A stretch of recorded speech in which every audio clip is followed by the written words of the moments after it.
business, biceps, a little BS. Fitness mixed with finance, now you're really gonna see us as we're learning, growing. All your minds we're blowing, earning while we're burning. Shirts are tight, so games are showing. Resolve, evolve, absolve, it's time to make a move. Better check yourself, cause if you're doubting, no, we got the proof. Voices speaking loud, cause we're proud about what we can do. Tickling your ears with CPE, rooted in the truth.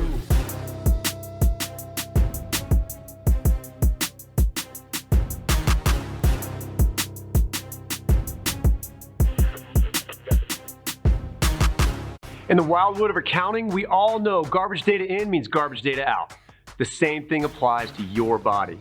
As a C-suite guy who obviously lifts, I want to be just as sharp in the boardroom as I am in the weight room. I don't have time for guesswork supplements or flashy nonsense, and that's why I use Redcon One.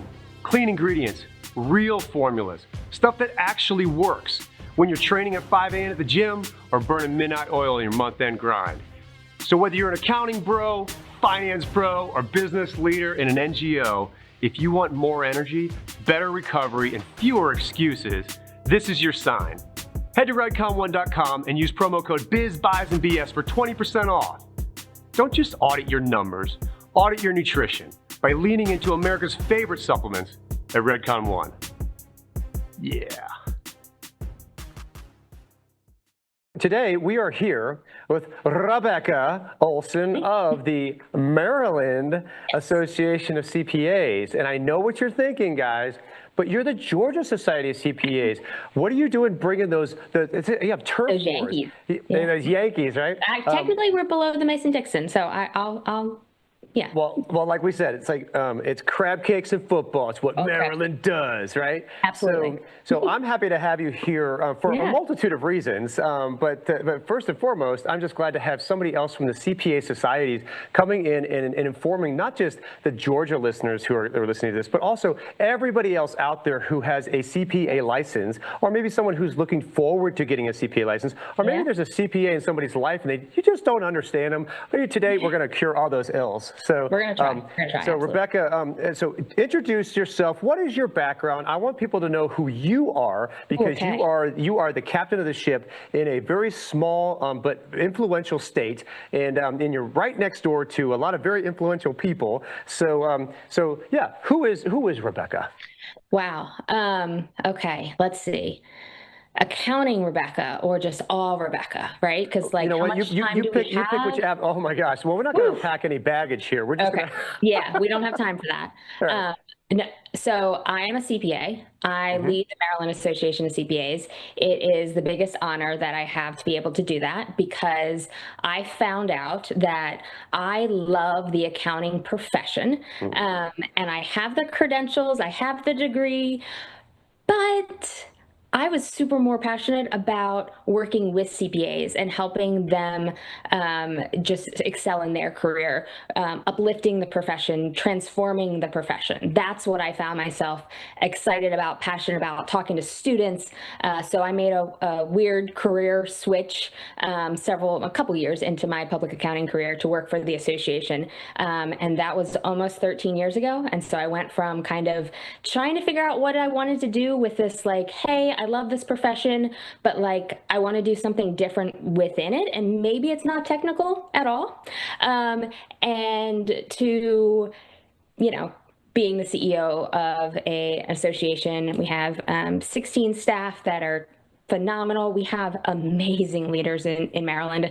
There's something in the water.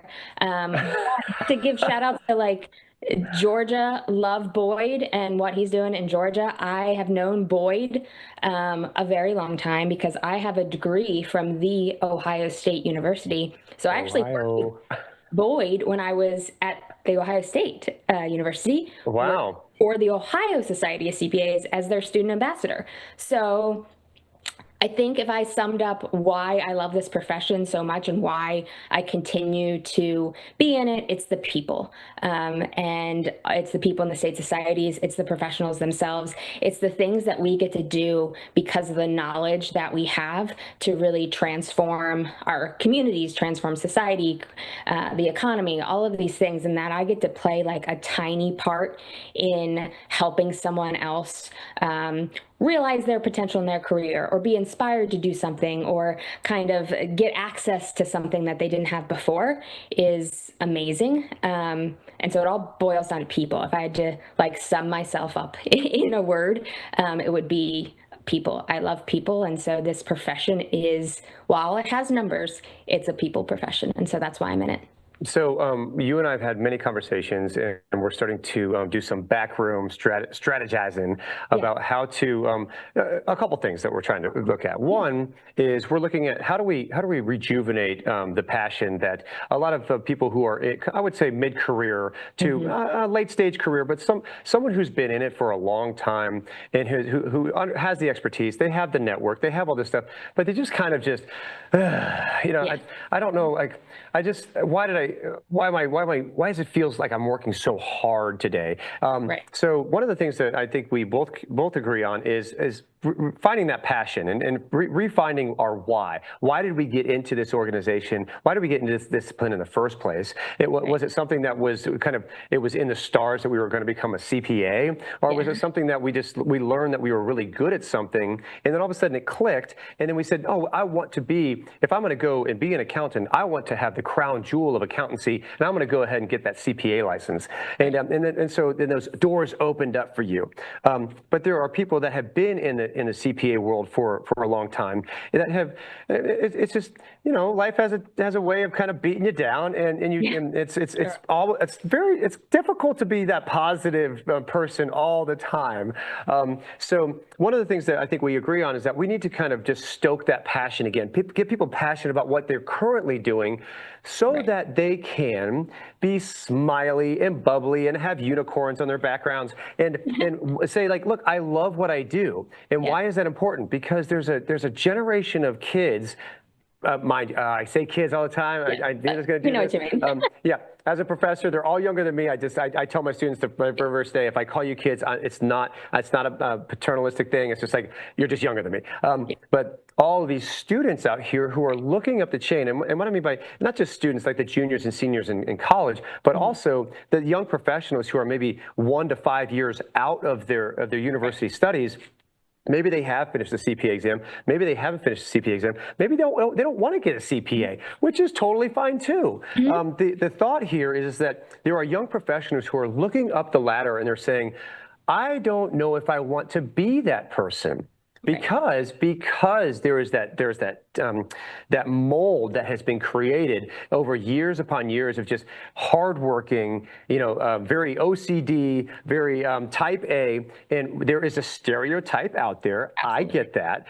That we're trying to not so much shatter the mold. It's not like we're like bemoaning the fact that, oh, I wish the CPAs were more interesting. CPAs are interesting, but what ends up happening is we start getting so busy in what we're doing that we forget that there's people around us who are basically waiting to take over our spot. And then what we end up doing by just being like, oh, I'm so busy. I'm working till 8 o'clock at night every night. I'm working on the weekends. I'm doing, and it looks like it's like a burden. They're looking at it going, oh, I don't want to do that. And so we're almost our worst monster, if you will, because we're trying to recruit people in, but then we're also pushing people out at the same time. And what we wear as a badge of honor is like, look how much I'm working. Look at this. Look how many hours I'm billing. Is actually starting to put people off of the industry. And I'm sure that you're seeing that in Maryland. I sure as heck am seeing it in Georgia, and I know it's happening in California. I know it's happening in Florida. So as an organization that speaks for CPAs and aspiring CPAs, how do you reach out to this next generation? We'll talk about the current people in a second, but how do you reach out to this next generation and really get them riled up to want to be part of our group going forward? Right.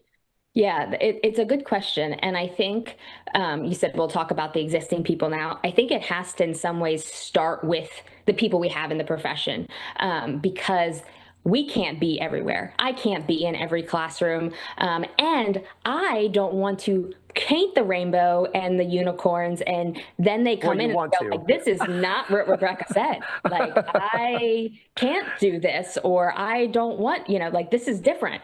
And so I think it's about, in a lot of ways, reminding ourselves, why we're in this profession, but even more than that, the impact that we have. I think the work sometimes gets so overwhelming, and there's a whole lot of other things we need to do to transform the profession, in terms of the work not being so overwhelming, which is a whole different culture shift for people, that we have to address as well. But it is looking at it and going, what's the end result of this? What part did I play in this chain of making a better society, making a better economy, making a better family, like a sustainability for a family, wealth management, like all of those things, you get to play a role in that, a really like important role, but a really hidden role in a lot of ways. And we need to unhide this profession.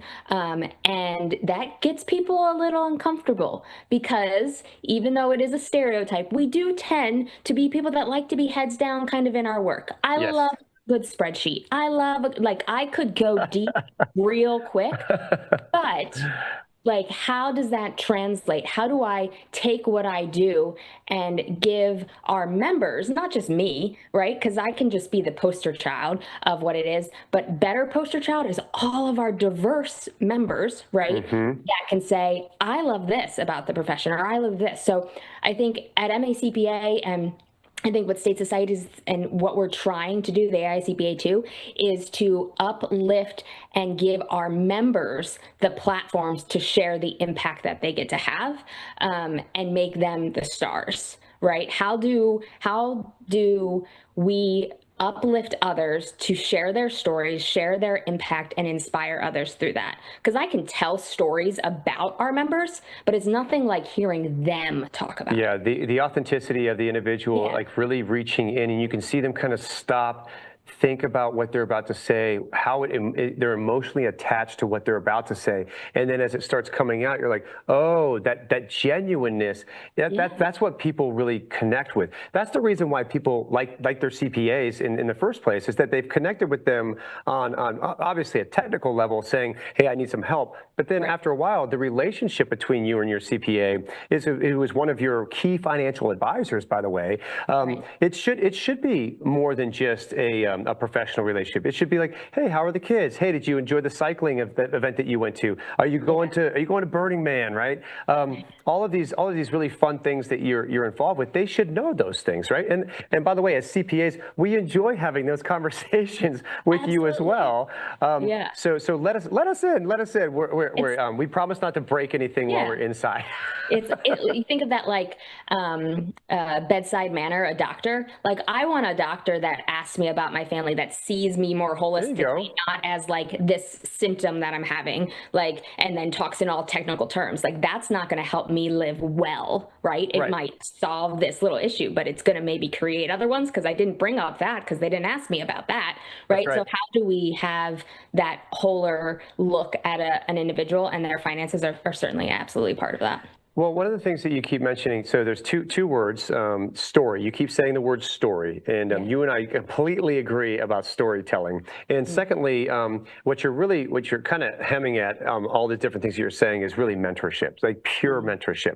What does mentorship look like? And I think that if we were to talk about what does mentorship look like in this context of CPA firms, private industry CPAs, what have you, the people that are wearing the CPA on their sleeve, and the ones that are still brave enough to put it on LinkedIn, I think right, whole other thing. But I think what we're trying to say here is that when you wear that CPA moniker and you've earned this designation, people look to you not just as someone who is just an accountant. They look at you as someone who has achieved a level of proficiency that now they can have some deeper conversations with you. And that's not to say there's not other accountants out there, the certified management accountants, there's the internal auditors, or internal accountants, what have you. It's not to say that they're not not professional like the CPAs. It's just that the CPA in particular is one of those.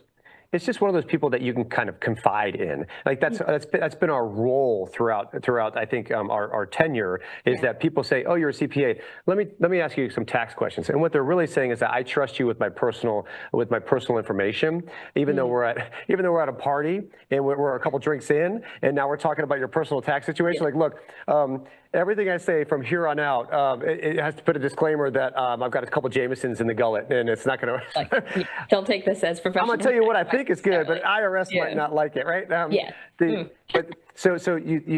But people come to us with these. They just want to talk about stuff, and so we're in this position of not only being in I would say in a fiduciary relationship, but we certainly are in a relationship where they're willing to open up to us. And if that's the case, we have to respect what information they are bringing to us, and also respect their backgrounds and everything that's coming to us as well. So in that relationship with the people that are in, again, not just the public accounting, the firm life, not just doing taxes, audit, and what have you, but also in the private sector, even in the not-for-profit sector, in the government sector, where CPAs exist and coexist with other accountants and finance and marketing people. Every time there's a CPA in the room, that's the person that they're looking to as almost the ultimate, the professional. And so we wear it's a heavy burden that we have to shoulder because all eyes are always on us. But the question is like, how are we using that platform to help people get to where they want to go? Right. And so when you're talking about mentoring, what are some of the things that MACPA is doing to really lean in on current experienced professions in not just inside Maryland, but bordering states, what have you, anybody that you have attachments to, that how are you inspiring them to not only want to wave the banner of the CPA and accountancy, but also just take time to just look at your surroundings. Take a time to smell the roses. Right. Yeah. I'm going to push back on one thing. Go. Yes. Yeah. It might be a rabbit trail. I think we are at risk if we haven't already begun to erode the idea that we are the trusted person in the room that people are going to confide in. Interesting. That to me is frightening. But I think it's not a result of not being that trusted advisor. I mean, we have a code of ethics. There's a whole there's a reason why we're that trusted advisor. There is a brand associated with that. I think that brand could be at risk because of our not mentoring, not putting it out there, not speaking it up. Like if we wait for people just to come to us because we think they know we have expertise, I think we are at risk because other people are out there going, hey, I have expertise. I do this. I do this. Like you never interact with a lawyer and not know that they're a lawyer, right? Well, that's what lawyers do, right? Right. Like that. And so and I've been in rooms where a CPA is, and maybe they introduce themselves and they say, oh, I work in accounting and finance. That's right. That's right. And that's, at least they said that, and they didn't just go, I deal with taxes, or you don't want to hear what I do, right? So I think we have to recognize the role that we can play, and I don't want to say advertise that, but we need to make sure that we have that platform and people know that they can come to us about these things. And I think especially in an economy, in a society that is so fast moving, when we have a profession that in some ways, it's not always, in some ways is historically speaking, we could get left behind. Like, okay, well, great. You'll get make sure my filings go. But like what I need is this strategic direction, right? We need to be in that conversation. We need to be the person that they call first before their lawyer, before they make some sort of big decision. And I don't know that that's always going to be there if we don't start talking about it more and more publicly. So okay, so you just brought up an issue that I'm really, it's really started to get under my skin in the whole LinkedIn world, and what that is the there is now a dichotomy forming between finance versus accounting professionals, and what they're doing. And I don't know I don't know who started it, but it's definitely something that's taking on some steam. And what I mean by that is that somehow somebody has gotten out there and said, hey, accountants, you know what the difference between accounting and finance is? Accounting, they're looking backwards, they're looking historically, and they're just basically glorified historians, and that's all we're good for, is just like keeping ledgers and keeping books for you to review later on for posterity. Right. But the finance people, holy smokes, that's electric, man. That's out there. They got crystal balls. They are Zohan. Yeah. They're looking so far out in the future, and you're kind of like looking at it, go, wait a second, they're kind of one and the same. When you start thinking of it, you really can't have a good finance function without an accounting underpinning. And your accounting stuff really does rely on finance from the standpoint of, hey, let's get a little loose and start talking about where we need to go. Yeah. And then on top of that, so you have the accounting, you have the finance, but then all of a sudden this FP&A group is starting to make their way into, and them with all their fractional CFOs, their fractional controllers, their fractional, everything's a fractional these days. It's like, what happened to just getting a whole, right? 1/1 whole. But so there's all these different places where I think finance and accounting together. We haven't even talked about IT. Oh my gosh, yeah, well, that's another hat. I mean, I think I said like the CFO's role at a company is just to be a hat rack. It's like, what hat do you want me to wear today? But so what I find is interesting is that it's almost like we're starting to territory off all of these places just so we can have identity.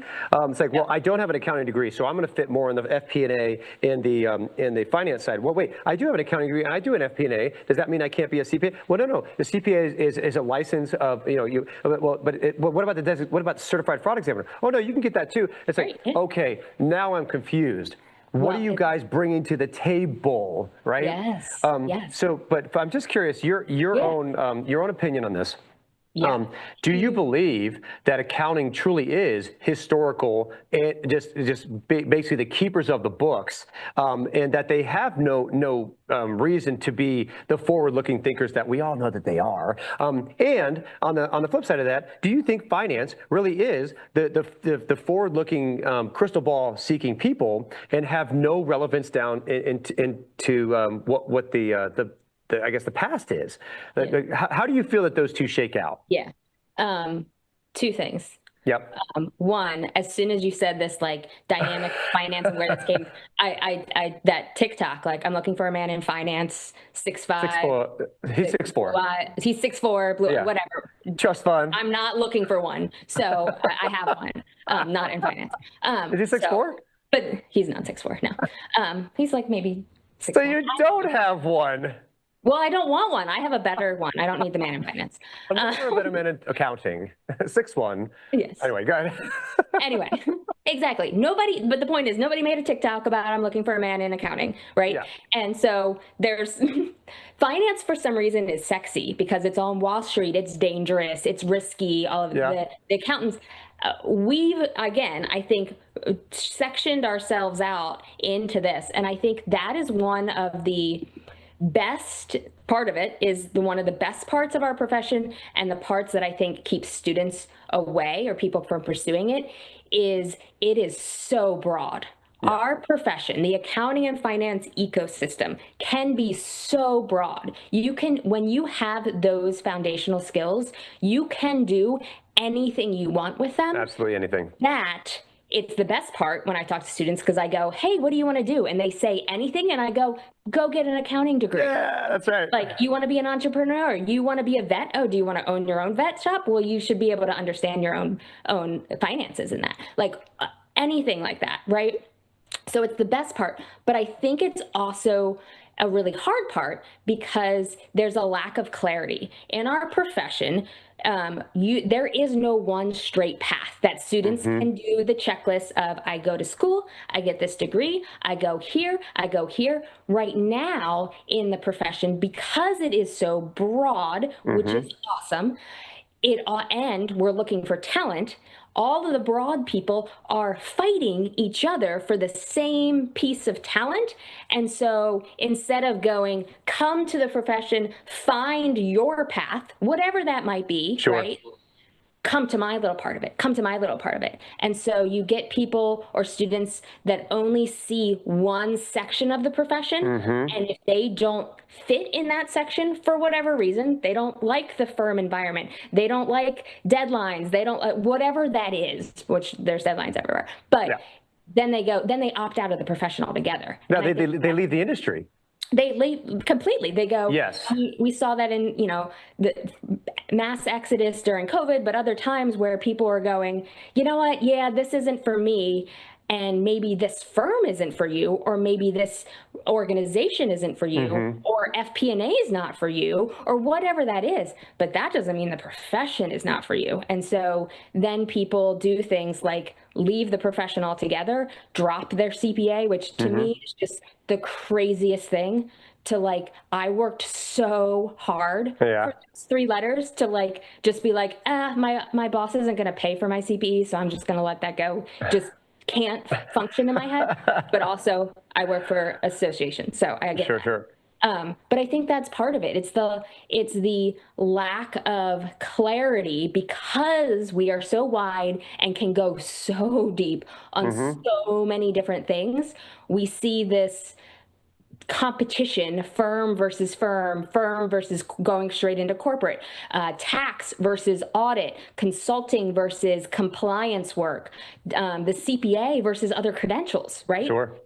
But we're one profession. If we could all get on the same page and recognize that, it would make that's a good point. I was having a conversation just last night with a young man who's he is a sophomore at Georgia Tech, which is a fantastic school. They have a great accounting program over there, great business program. And he was telling me that he wanted to talk to me because of my work with the Savannah Bananas. He's like, hey, listen, I'd like to kind of bend your ear on a few things. And so while at dinner, he was saying, I was like, so what do you want to do? And he's like, well, I'm thinking about doing. It's like, I'm going to go into finance, but I'd like to do the entertainment. I think it's called the sports entertainment minor.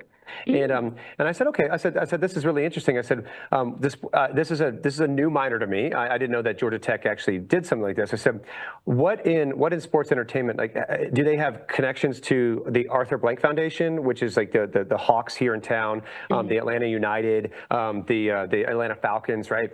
It's like, who are they connected to that you can get some sports entertainment experience? Because if that's where you want to go, that's great. But you need to go to a place that actually has these connections. And if it's a brand new degree, that's great. It looks like they're getting out there, but until that degree has actually matured and actually has people coming back to campus and start talking about what they want to do, or where they are, and hey, I want to get Georgia Tech students over here and over here, then you're kind of in the boat of getting a degree that nobody really knows where it's going to go just yet. And so I said, I'm concerned about just that in and of itself. I said, but tell me why the finance degree? And he says, well, finance, I want to be in business, and I think that finance is where I want to land. And I said, okay. I said, let me just kind of back it up. I said, I'm just going to pretend you're my son, and you're asking me for some advice on, Dad, what should I do? I always go back to, if you are serious about getting into business, just business in general, I think that you should always consider the accounting degree. The accounting degree is going to be the best way for you to, one, have everybody take you seriously when you're there. And then when you're in the room, people can't slide things by you, because if you're sitting around a room, you know the numbers. You know if it's black or if it's red. You already know the accounting piece. You can learn the finance piece, but it's like all that stuff just kind of melds together, and you become the person in the room that people want in the room to fact check things, right? You might slide into that one area where it's like, oh, if you mention him, it's going to be ho hum. No, it's not that. It's just that every once in a while you do have to be grounded in some kind of principle, or you just start spending money and losing money everywhere you go. So I said, Tell me why the finance degree. And he's like, oh, I always figured that maybe finance was a good place to land. And I said, okay, here's what I'm going to recommend. I recommend, and this is what I would recommend to any student that's coming out, that's currently in school or maybe rising up into the university education. And heck, even for people that are already out in the industry, that if you want to make that change, if you really want to have those doors of opportunity flown open, then that bachelor's in accounting is going to get you the credibility you need, right? Do you have to sit for a CPA?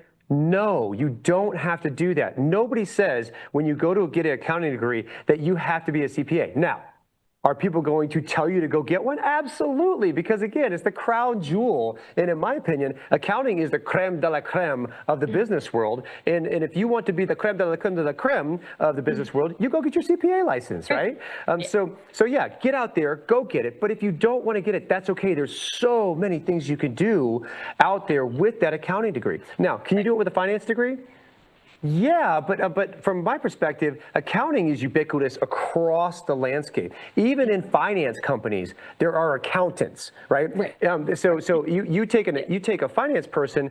I said, do you want to go to New York? Do you want to work in Charlotte? I mean, do you want to work at these major industries, the finance industry? And he's like, well, not really. I just want to kind of do entertainment. I said, then I'm not sure a finance degree is really what you seek. I was like, I get it. I know where you're going with this, but if you get the accounting degree and then do that entertainment minor with it, I said, you're a double threat. And then if you decide, because then he goes, well, then I want to go get my MBA. I was like, oh, that's a whole nother issue I don't want to unpack today. But we don't have so. Yeah, it's like, where do you want to go? What do you want to do? Well, eventually I would like to be in sports entertainment. Perfect. If you get an accounting degree, I said, I can get you into something starting in accounting, and I guarantee you won't be doing taxes. Unless you want to do tax. All of a sudden you look at me like, oh my gosh, this is, I love how the boxes, they all work. It's like, I want, okay, fantastic. You know what made that happen? The fact you went and got your accounting degree. Because what I can tell you, what you're not gonna be able to do is that you're not gonna be able to get into taxes unless you have that accounting degree, right? The door has now been flung open. But if you want to have that accounting degree and you still want to go be a Pixar computer graphic artist, you can do it, but you also understand the budget. So when the producer comes to you and says, hey, I got X number of days, I need these things done. And you're like, gotcha. So this is how much money we have to spend. That's exactly what I just said, right? And you just say, okay, guys, here's what we got. Boom, boom, boom, boom, go. Absolutely.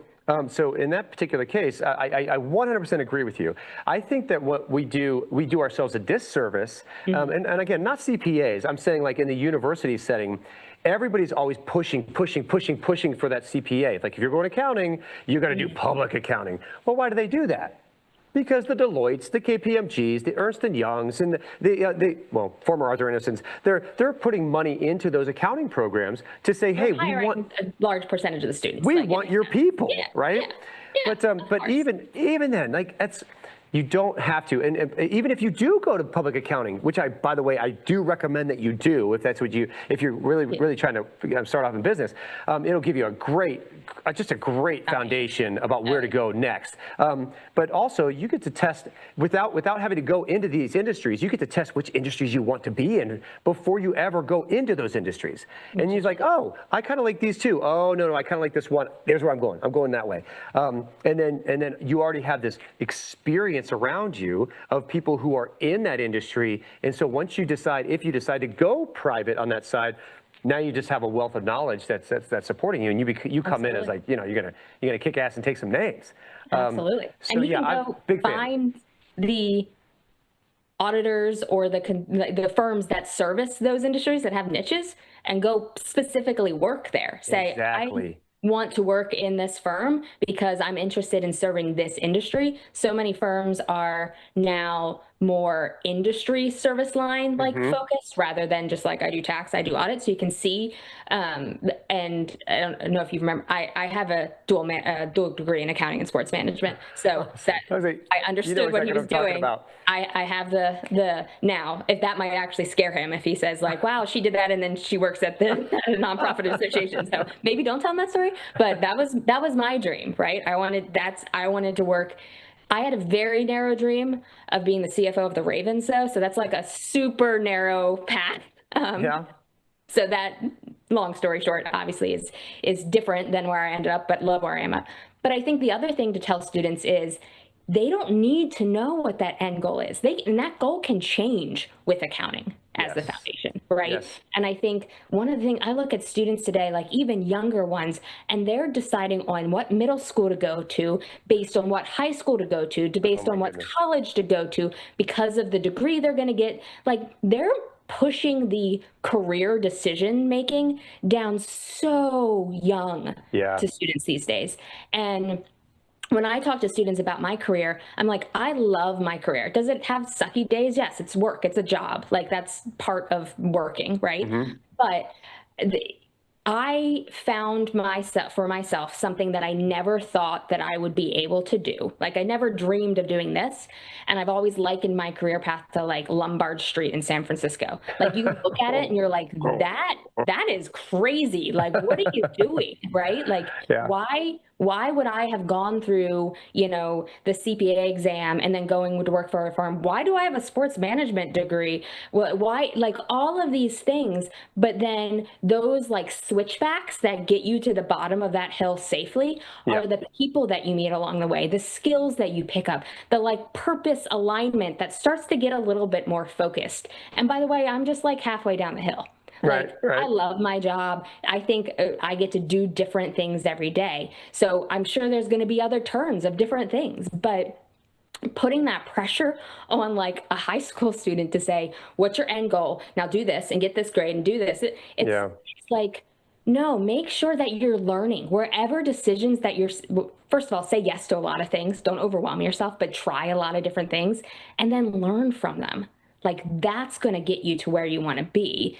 I think of this in tune with like the travel baseball parents, right? And so travel baseball parents are the ones that, you know, they're the reason why the bananas exist, essentially, because if you want to make baseball fun, you're talking to travel baseball parents, because the travel baseball parents, what they'll do is they'll take their son or their daughter, they're now out there, they're playing travel baseball. It's more competitive. You're not in the rec leagues anymore. You're actually traveling, right? And so there's some cost involved with being on the road. And so not, you know, if you're on the road, of course you'd like to win, because, you know, let's have something to show for that tournament that we just went to, and all the gear, like the big slide, the elbow things and the sliding mitts, and oh my gosh, you can spend a lot of money with all this baseball stuff that's out there. And but what ends up happening is that as the child starts going through from like 8 to 9 to 10, now you're 12 years old, all of a sudden dad is sitting there going, you better get that Alabama scholarship. You're going to play for Notre Dame. No, you're going to play for the Ohio State University. It's like, whoa, dude, I'm 12. Relax, you know. But then that's when it's because why aren't you swinging? Get your back, get your elbow up, don't put your head on that way. It's like all of this stuff that just sucks the fun right out of baseball, right? And all of a sudden people are like, I'm going to quit. Like, what do you mean you're going to quit? I'm living my life through you. I'm living vicariously through you. I want you to be better than me. It's like, okay, travel parents, relax, right? But then, so what we did, obviously, with the bananas is put a little bit, inject the fun back in it to where now you have people. Now there are some people that say, I don't really like it when a 12-year-old is moonwalking towards home plate. Like, wait, hey a second. Did he hit the home run? Then moonwalk all around those bases, baby, because you just owned it, right? You just you went yard. But what you're saying here is that, as people is, I'm gonna just stuff words in your mouth. There's a lot of opportunity out here for people who, and if you start with that accounting degree, then you have the ability to actually make those changes, to actually pivot away. So if you're going down a path that you think like, I don't think I really enjoy this, you know what? Great, you have the credentials to come back, pivot, and move somewhere else. And people are going to say, oh yeah, I get that. I did the same thing in my career. I did the same thing in my career. You're going to look around the room and like, we all got here in this very circuitous route, this Lombard Street that you're talking about. And now that we're here, where are we going to go next? Right? And it didn't make sense at the time, right? Like looking back. Of course it doesn't. It does. Looking down, it's like, what? Right? Yeah. Like, how did I get here? Yeah, exactly. Yeah, I like to say that. So when I first went to University of Florida, years ago, 95 is when I was on campus. I went for the purpose of going, and like I said, the Pixar thing. Toy Story had just come out. I wanted to be a graphic artist. I wanted to work in CGI. And with Pixar, I was like, oh my gosh, Toy Story is so amazing. That's what I want to do. Then I took a coding class and realized, oh, I'm not good at this. I can appreciate the art, but I can't. But if you want me to go out and actually be that coder. That's not me. I'm not that guy. So, so I decided to go into business. And if I was going to go into business, I was going to go, again, creme de la creme. I'm going to go to accounting because those are the people that are getting jobs, right? That's always important. So, right. So I get into the accounting world. I graduate in 2000. And from there, I mean, I have been all over the place. But the fun part is, take me 25 years from graduation. I am now working in the entertainment industry. Right. Am I working with CGI? Not necessarily, because all that stuff is actually big. Those backflips are real on camera. But I have one foot at the bananas, inside entertainment, inside with creative people. I think that's what I wanted. I just wanted to be around creative people. Yeah. And so, but I have one foot with the bananas, creativity, smiles everywhere, right? And I have one foot over at SCAD, which is, again, creative, Savannah College of Art and Design, creatives. And so everywhere I go, I'm surrounded by creative people, and I have an accounting degree. Right. It's like, oh, how did you get there? It's like, I don't even know how I got here, but I'm in the entertainment industry where I wanted to be 25 years ago. I have all this experience. I'm ready to lean in. I'm ready to find these young people and pour myself into them, pour myself into the fans over here, pour myself into the students over here. I have a lot to give here. And so I just happen to be in a place where I can now do that. And so, you know, we have these people that are 15 years into their careers that are kind of looking around like, are people looking at you the same way that they're looking at Rebekah and Tim and all these other people that you know, we kind of the circles we hang out with? Yes, they are. They are looking at you. So the question is, it's like, what are you going to do with that responsibility? Are you just going to kick it down the road? It's like, it's not my time to sit down and take that knee and be with you. Or are you really going to say, you know what, maybe it is time to, I don't know, eat lunch in the lunchroom with the interns and say, so what do you want to do? Like, what's your goal, right? Just kind of be real for a little bit. Thoughts, you know?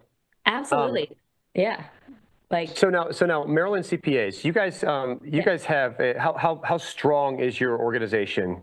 What's your head count over there? Members or staff? Members. Like 83 to 8,500. Given the day. I thought you were going to say 83 to 85. No, thank goodness. I do still have a job. No, that's great. And so with the Maryland CPAs, I mean, you guys obviously have a ton of industry up there. You have the Naval Academy up there. You have obviously you have DC right around the corner. And a lot of government stuff, which is a lot of government stuff. Hard place to be right now. So right now things are kind of rough, right? Everything's shut down. Got some folks that are a little bit nervous, right, with what's happening. So you have a certain style of person. Do you have a certain style's not the word, demographic that's there? How does it work inside Maryland? So when people come in, are you seen as a resource to open up opportunities? I'm assuming that when new CPAs come to town, they probably pick up the phone. Hey, I'm in town. Where do I go to get connected? Things like that. How does that work? I hope that's what they do. I don't know that's always what they do, but that's always our hope, right? Yeah. So we have, and I talk about our membership in, again, it's that wide and deep of the profession, right? We have, members in public accounting, right? That gets divided by tax, consulting, audit, CAS, whatever you want to call it, IT consulting. That's a huge group. That also is divided by like sole practitioner to Big Four, right? Like wide range of needs and paths and things like that. Then the other half, you have government. So those working in state, local, federal government roles, because in Maryland, you can easily work in all three. There's lots of opportunities. There hopefully will be again someday. Got a little thing going on there. I got you. There's nonprofits, especially associations in this space, in this geographic region is huge, right? Because of access to DC. And then you have corporate, right? And corporate could be the small family-owned business, and it could be Under Armour and Marriott, right? All headquartered here. So there's a lot of opportunity, and our membership has that broad range, right? So I think what people are looking for from the association is different. And that makes my heart, like, if I have to name like the hardest part of my job, that's probably it. It's making sure that we are the community for that person, and that person, and that student, and that retiree, and that, sole practitioner, and that Big Four partner, and that, Under Armour CFO, and everybody in between. And I think that is when I see community being the essence of what we do as a society, right? Or as a association, right? So do you think that the local and the state societies, do you think that's the way the profession is going to keep relevant? And more of like it's, I know we're talking about being a unified voice in the grand scheme of things, right? All states, we're all underneath the same umbrella, going after the same goals. But then individually, in the individual states, we have to kind of look out for our own, right? So the question is that the profession as a whole, there could be some really good things that Maryland's doing that maybe Georgia needs to learn. And it might be just a simple thing of like, hey, we approached a particular issue like this. Have you guys thought of doing something like this? And then maybe FICPA goes, hey, we kind of approached that a little bit differently. Cal CPA goes, hey, we approached that a little bit differently. Absolutely. And all of a sudden we have a bunch of ideas on how to engage our membership. And again, when you engage the CPA world, you're engaging a multitude of finance and accounting people because they are the person that's the conduit to all these other people. So in that sense, do you think that the state societies, do you think that they are the ones that are kind of keeping this profession moving and fresh? I certainly do, and hope it continues to be that way, right? And that's what I work towards every day. One of the most favorite parts of my job, I said, is the people, and that isn't just our members, or the people that I interact with in Maryland, right? I get to interact with some of the smartest people that are leading other associations, other state societies across, and they have great ideas, and things work differently, and so I can learn from them and adapt, and I can share what we've done, and it's like the best community ever. And do we disagree on things? Do we have nuances in each state too, because of just how our makeup is or how our rules are and things like that? Yes, but at a values standpoint, at what matters, we're aligned and we help each other. And I think that is what is so exciting and interesting to me and keeps me engaged in my career, is that I get to learn from people every day, not just in Maryland, but across the profession. That's okay. So that's a fantastic answer. I'm really glad that you answered it that way. Otherwise, I was just going to stop this interview right now. That was really awkward. That's okay. Yeah. So here's something near and dear to my heart. I know that you and I have talked many times about students. We've certainly talked about students in the past 30 some odd minutes that we've been talking. But there's a pipeline shortage. And everybody's talking about this pipeline, and what I want to express to everybody is that people think that there's, with the boomers retiring, that the trades are going to be impacted, right? The plumbing, the electricians, the construction, the woodworking, the carpentry, things like that. All of those hands-on type things. But what also is being affected as these boomers retire is the accounting profession, because these are the partners, the managing partners, the other equity partners who are in these giant firms, and they are the CFOs, the CEOs, the CMOs. They're all these big executives, and they're all starting to retire, which is good because the fresh blood can come in and start taking over those roles. But you also the institutional knowledge that's leaving is another issue. But now, as everybody's starting to rise up to the top and start taking these director positions, VP positions, CFO positions, what have you, the bottom is starting to thin out. And it's very concerning to myself. And even though statistics are kind of, I think some of these, there's some false lead indicators out there that are saying, oh no, it's getting better. I don't think it's getting better yet. But I think that right now inside the accounting world, there is a huge, I keep saying paradigm shift and pendulum swing in the same one, but it's pendulum swing, paradigm shift, whatever it is. That right now there is something happening in the accounting world, and it's happening at the educational level, and it's also happening in the professional level. There's change is among us, and I think it's good. It's kind of like when you go give blood, I know I'm like, but you go give blood, and then inside your body makes more red blood cells, right? You make more fresh blood. That's great. We should do that. So what I'm seeing now is that there is a pipeline issue, and that issue is starting to affect Well, like you said earlier, there's less talent that's coming out that has the requisite, I would say, credentials to get these new jobs. Right. And so the question is, like, what are professions trying to do in order to water down, if you will? It's like, do we really need that? Do we really need that skill? Do we really need that piece of paper? And so that's becoming an issue too, right? So with pipeline, specifically in pipeline, what are you seeing in Maryland? What are you seeing on the outskirts of Maryland, just in the Northeast and in the, I guess, the central coast there? Talent that's coming out. Are there jobs for them? Are the jobs the one that they want? What are you seeing from that perspective? Yeah. First, I hate the word pipeline. Like, it sounds like it sounds like oil. Just yeah, we're just like, we don't care what you look like. If you have any personality, you're just in the pipe. Like plumbing, you're in the pipe. So it's like, I don't know why. Just like the pipeline. They're people. We need. I just people. think of Mario. It's like, it's me. Yes. The little like shooting out in Mario. Yes. Not going through, but yes, no. I know what the obviously. Yeah, I think in Maryland, we've seen a lot of what the rest of the country is seeing. It's we're not unique. We don't have a special sauce, and nothing's in the water, anything like that, right? That enrollments and accounting, not enrollments overall in colleges are going through, right? And so I think there's a little bit of a perfect storm of trends that is resulting in what we see, right? Okay. So there's the concept, the trends of just higher ed. Like, higher ed's having a moment in a bad way too. They are. Right. And there, it's hard like that. So there's that, right?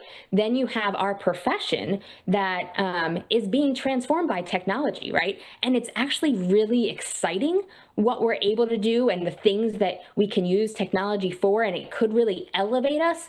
And yet, a lot of times it's used as a scare tactic rather than a motivation, exciting kind of thing. Okay. Right? And so students can see those things and go, well, is my job going to be automated? Like, maybe I shouldn't go into that path. Like, that's a real fear that I get asked by students, right? So we have that. And then we have just like that idea of the complexity of compliance and government regulations and things like that. And then the badges that we wear of, walking uphill both ways in the snow to get our CPA exam. And I took it on paper and I didn't get a calculator, and like all of these stories that we tell that aren't helpful. So all of these things are swirling. And instead of kind of going to the core of why does this core skill set matter, and then what you can do with it matter, we're getting distracted by all of these things, right? And so it's like, can we see through the storm? Can we stay steady in the storm and speak to what we do each day and share that with students? Can we fight through the busyness to take time to be in a classroom, right? And to talk about what we do and why it's exciting. So I think there's hope and there's exciting things happening, but we are competing, like you said, with all the other professions. It's not like the only profession that is struggling with people. I mean, I'll never forget, it was probably 2 or 3 years ago, maybe, someone that I somehow was connected to on LinkedIn posted, hey, we're having a career fair at this elementary school. It was like an elementary middle school. And I'm looking for people to come speak on these, key jobs.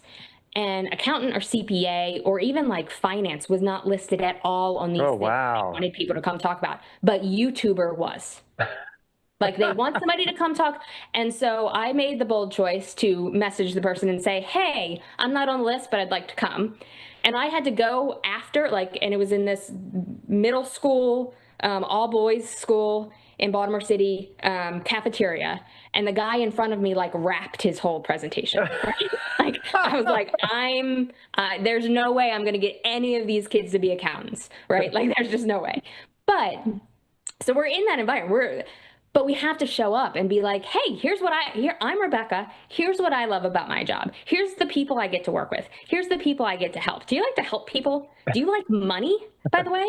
Like, do you want to understand money? Because if you can understand money, you can be the boss, right? Nice. Like, that person wins.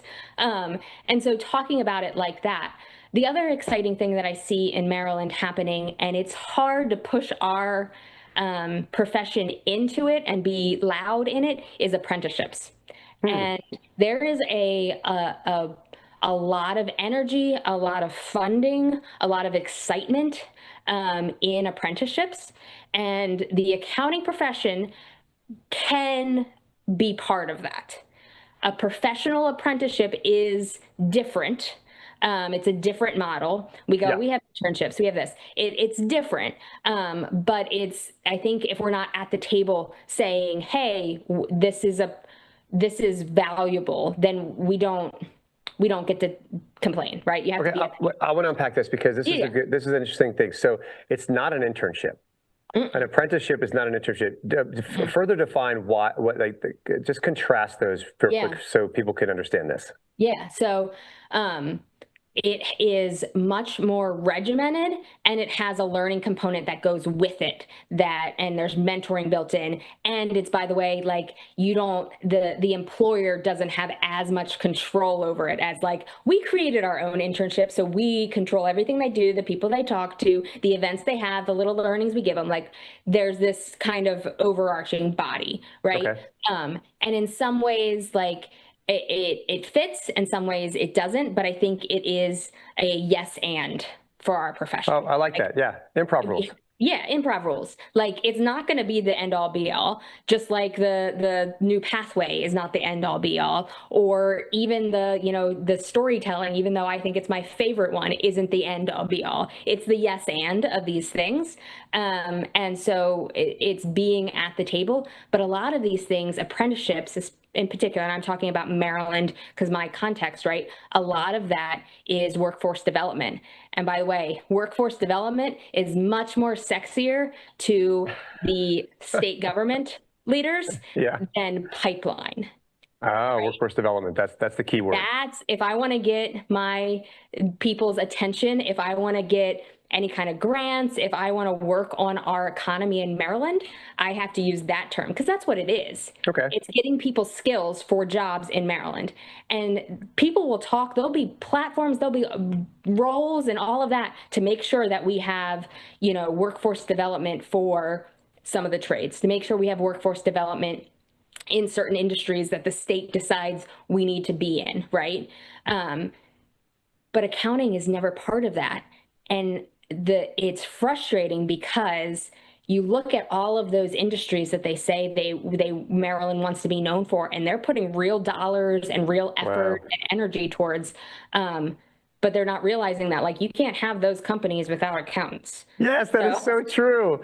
So, like, how do we see it bigger? I know I just went in all different directions. No, but that's part of the conversation. Yeah, and it should be because everything. What I keep trying to just impress upon people is that, especially the kids that are coming out of school, it's like, look, if you want to be relevant, the accounting degree is what makes you relevant in business. And if you're already out of school, you have that finance degree, you have that marketing degree, and you want to go back, you certainly go back to like an accounting certificate just to kind of understand it. And if you don't want to go back and get accounting, I get it. But for those of you who are going through the process and are actually going to become that next young professional, the accounting degree it really is going to be opening a lot of doors for you, and then you get to work with really cool people like us. So I have a question for you. You said earlier when we were talking about that blank beep line, right? But the AI is making its voice heard. Offshoring is now become the big buzzword inside the audit and tax world. Right. That doesn't really instill a lot of confidence. Forget about students. That doesn't instill a lot of confidence for people who are in jobs right now. So what are you seeing? What's the scuttlebutt on the street about AI? Am I going to lose my job? Am I going to be put out of business? And then also offshoring. I mean, oh my goodness. They've been doing that for years, and all of a sudden it's now coming, like all these chickens are coming home to roost. Like, well, why? Why is that all of a sudden a really big deal? Right. So another thing within that, though, is, and now I'm switching. Well, it probably happens more in corporate. My experience is more in public, right? But the business model and the transparency of the business model to the full group of people. I think that's part of that clarity thing I mentioned before, that students aren't choosing because they don't see that path. They're not exposed to it. Like these decisions about AI outsourcing, they're scaring people because because their leaders aren't talking about them openly and going, here's our strategy. Make your people part of your strategy, right? Talk about these things. I think that creates transparency, creates community, it creates trust within organizations. And so if you're talking about people that are leaving organizations, a lot of times we hear like, oh, in the exit interview, they were like, yeah, I'm going to go here because they want me to be partner at this firm. And they're like, well, you are on the partner track here. And they're like, well, did you tell me? Like those kinds of things. Like it's like we want to keep everybody in their box and we don't, transparency is just always better in a lot of ways. Yeah. Well, but that wasn't the question you asked. But the AI stuff it's interesting to me because I'll bring it back to the student example. AI inside academia, at first people were like, do not use it, do not use it, you do not use it. Now it's becoming one of those tools where it's like, before it's like, hey, if you go search something on Google, you need to let me know you searched it on Google. Now it's kind of like, hey, people are just going and do searches because that's where you go get the information, right? So now to introduce AI, introduce the ChatGPT, the Grok, what have you, and now it's just taken search and it's made it hyper relevant to what you're doing, and so people are just going to AI and asking the questions and saying, you are now a certified public accountant in the state of Maryland, and I have a tax question, and it'll answer, and for the most part, it's going to be right, but you still have to have like every once in a while it gets a little you have to have a good BS that's right calculator in your head. That's right. So yeah, never actually take legal advice and or tax advice from ChatGPT. Or therapy, like that trend really scares me. Like AI cannot be your therapist. Please don't do that. I'm a big fan. Like, so my AI is his name. It's not his. It's we'll go with his. I asked it what its name was one day, and it came back and said, my name's Cypher. And I was like, and it said CIPHER, and I was like, hey, that's really cool. First of all, it's cool. It's glad to meet you, Cypher. Yeah. But can we spell it a little differently because that's what all the kids think is cool these days? And so he comes back, how about this? SYPHER. Like, that's it, baby. You're my boy. So Cypher and I, we hang out a lot. Yeah. But it's one of those things where even though AI is out there doing what it's doing, it still needs the human element in order to connect it to we are still the bridge between other humans, right? Right. It's just data in a different form. Now it might be fleshed out a little bit better than maybe the person with 3 years over here. They just aren't good at taking that technical information and making it tangible yet. And that's okay. They'll learn those skills. But you still need to have that information and be able to convey it to another human until the robots just start doing it for us, and we just become, it's like Wall-E. We'll just start. Yeah, I don't want to be in that little chair. Yeah, I don't want to be in the floating chair. So I mean, I think that like you said, I think AI, the way that we've been approaching it is like stay away, stay away, stay away. Now people are starting to assimilate it into their workflows. They're starting to see that, oh, this is just another tool we can use, and it's a really good tool. But it also makes some mistakes. Everyone, you can't take it for gospel truth just yet. But then also, if you know how to use these new tools, just like you need to know to learn how to use Excel. These kids coming out of school, they're going to have to learn how to use AI. In fact, they're going to be teaching the people upstairs how to use AI because like, well, I don't know, it's so foreign. It's like these smartphones comes out. What is that? It's an app. What's an app? So I think with this new wave of talent that is coming in, or heck, even the people that are currently there that just have these kind of hobbies of learning more about the IT. Right, they're just curious. Are just curious. Yeah, those are the people that I think skill that we all need, by the way. They're going to make the biggest impact in these places because they're going to bring you talk about diversity in that kind of thought. When you go into a room and everybody's just like blinders on, doing work, and all of a sudden somebody goes, hey, I just figured out how to do this thing 4 hours faster. I'm like, what? Yeah. Wait, how did you do that? Yeah. Oh yeah, I'm gonna take the weekend off. Wait, no, but you got to put in your no, I'm already done. Yeah. It's like, how did you do it? Yeah. And so I think what's going to happen is that just like you said, when it was rolled out, it was used almost like a scare tactic. Oh my gosh, be careful! It's the robot army's coming. But now you're looking at it, you're like, you know what? it's not as bad as everybody thought it was going to be. It's just another tool that we can assimilate into our toolkit and use it for good, what was purposed for evil, right? So I'm actually very excited about AI and everything that's being that's thus far that I've seen. And again, I'm the private side, not in the public side, so I don't have to worry about that piece. But yeah, it's I think technology, there's some good things coming down the pike, and we just got to know how to pull it into play, How to use right? it. Yeah, it's a yes and to everything you just said. Right. To use it again, like yes, and I do think that just like Excel, just like calculators, like all those things that we have that changed our Abacus. work. The abacus. Yeah, how we did our work changed, right? Like absolutely. Right?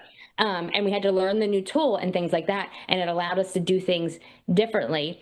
There is something more unique about AI, I think, that it isn't taking isn't taking something and necessarily just doing it faster. Some of it is removing, or it could have the potential to, if we got lazy or we got busy, to take the thinking out of it, right? And so just like in school, like I learned how to do math before they gave me a calculator to use. Yeah. You know, just like when you do the long division. Yeah. Like, and I'm going to teach you the long way so you'll appreciate the short way. I didn't like it back then when the teacher said you have to show your work. I thought that was dumb, right? Like I got the right answer. What does it matter? Yeah. But I do think it's important in this age that we have that mindset, because it could get real easy real quick if we get busy on something, or if we're still like, I'm just gonna pound out all kinds of stuff because I can do it super fast with AI. Yep. And it could get scary fast, right? And so it's like, we are still a profession of professional skepticism. We are still a profession of ethics. We are still a profession of judgment. And so you can't let the AI do that for you. Correct. You can use it to help get you information. It can certainly do some calculation stuff a whole lot faster. It can make my emails sound a whole lot better than at 2 o'clock in the morning where I'm just trying to like there's things that it certainly does well. But at the end of the day, when I press send on that email or I turn in that report, that's my work. There is no liability that I get to pass on to the AI, right? Yep.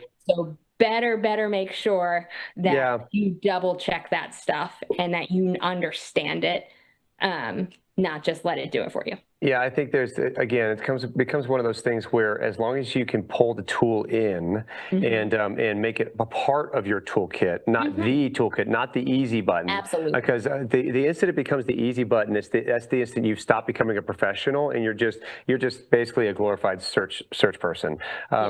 No, I think it's buttons. Yeah, you just press buttons, and people, as we said, people expect more out of us. The reason why people come to us as CPAs is because they believe that there's a level of professionalism there, and the last thing I want to do is just think that you're taking all their problems, throwing it into a robot machine, and just regurgitating what the robot says. Interesting that we talk about that though.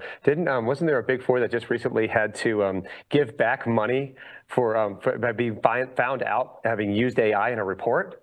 Oh, wow. Did you hear about this? It's like, they had to give back about $440,000 because apparently the AI, they had billed for all this time, and they said, wait a second, you used AI, and they're like, oh no. So yeah, $440,000 worth of time for something that just go, you know? You got to be careful with that. There's a whole different business model problem there, right? Like, that's right. We can't value ourselves based on how long things took us. That's a whole nother ballgame. Now private equity is coming in, and so now it's about bottom lines, right? It's about making profit, and so now it's like, is AI going to start replacing staff and seniors because I don't want to pay the labor, I just want to hit that button, and then you managers, you sift through all the information, right? So no, that's we're going to see how that develops. That's certainly something that's taking over the accounting industry right now. But maybe we'll discuss that next time when you're on the show and you've conquered another state. I'm just talking about Maryland actually taking over a state. So and with you at the helm. Hey, listen, Rebekah Olson, CEO of the Maryland Association of CPAs. I want to thank you so much for taking the time today.